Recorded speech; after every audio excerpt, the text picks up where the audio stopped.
Hello everyone, আসসালামু আলাইকুম। Welcome back to my channel Babin রান্নাঘরে আপনাদের স্বাগতম। আজকে আমি আপনাদের অনেক লোভনীয় একটা রেসিপি তৈরি করে দেখাবো। আজকে আমি তৈরি করব কাঁচা রসের ক্ষীর। আর এই শীতকালে এই কাঁচা রসের ক্ষীরটা খেতে অসম্ভব মজার হয়ে থাকে। আশা করছি আজকের রেসিপিটা আপনাদের ভালো লাগবে। ভালো লাগলে একটা লাইক দিবেন এবং চ্যানেলটি সাবস্ক্রাইব করে পাশেই থাকবেন। চলুন দেখে নেওয়া যাক কীভাবে তৈরি করতে হয়। কাঁচা রসের ক্ষীর তৈরি করার জন্য প্রথমেই আমি নিয়ে নিচ্ছি মেজারমেন্ট কাপের 2 কাপ পরিমাণ আতপ চাল। আপনারা চাইলে এখানে আতপ চালের পরিবর্তে পোলাওয়ের চালও নিতে পারেন। তারপর আমি এখানে বেশ কিছুটা পানি দিয়ে 3-4 বার পানি পাল্টে পাল্টে পরিষ্কার করে চালগুলোকে ধুয়ে নিব।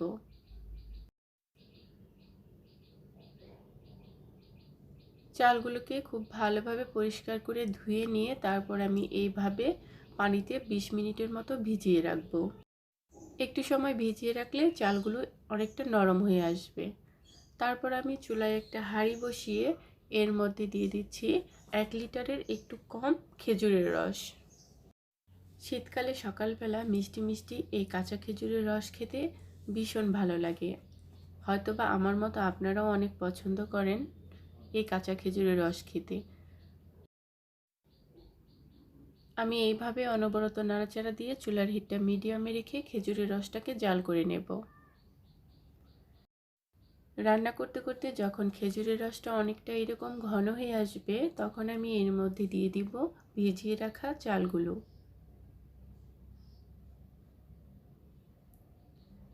চালগুলো দিয়ে তারপর অনবরত নাড়াচাড়া দিতে হবে, তা না হলে নিচে লেগে যেতে পারে। চুলার হিটটা এই পর্যায়ে মিডিয়ামে রেখে দিবেন। তারপর আমি এর মধ্যে দিয়ে দিচ্ছি কিছু গোটা মশলা, দিয়ে দিচ্ছি 3টা তেজপাতা, দিয়ে দিচ্ছি 3-4টা দারচিনির টুকরা, দিয়ে দিচ্ছি 3-4টা এলাচ।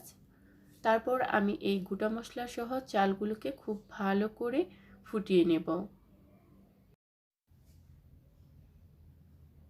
চুলার হিটটা মিডিয়ামে রেখে আমি প্রায় 10 থেকে 15 মিনিটের মতো রান্না করে নিয়েছি। তারপর আমি এর মধ্যে দিয়ে দিচ্ছি 1 লিটার পরিমাণ লিকুইড গরুর দুধ। এই দুধটা আমি আগে থেকে চুলায় খুব ভালো করে জাল করে নিয়েছি। এখন এই সব কিছু দিয়ে একসাথে খুব ভালো করে অনবরত নাড়াচাড়া দিয়ে রান্না করে নিতে হবে। অনবরত নাড়াচাড়া না দিলে প্যানের তলাতে লেগে যেতে পারে। বেশ কিছুক্ষণ রান্না করার পর আমি এর মধ্যে দিয়ে দিচ্ছি স্বাদ মতো লবণ। এখানে যারা মিষ্টি খাবারে লবণ খেতে পছন্দ করেন না তারা লবণটাকে স্কিপ করতে পারেন, কিন্তু আমার কাছে মিষ্টি খাবারে একটু লবণ দিলে ভালো লাগে, এই জন্য আমি এখানে সামান্য একটু লবণ দিয়ে দিয়েছি। রান্না করতে করতে আস্তে আস্তে এর কালারটাও পরিবর্তন হয়ে আসবে। রান্না করতে করতে প্রায় শেষ পর্যায়ে এখানে আমি দিয়ে দিচ্ছি কিছু নারকেল কুচি।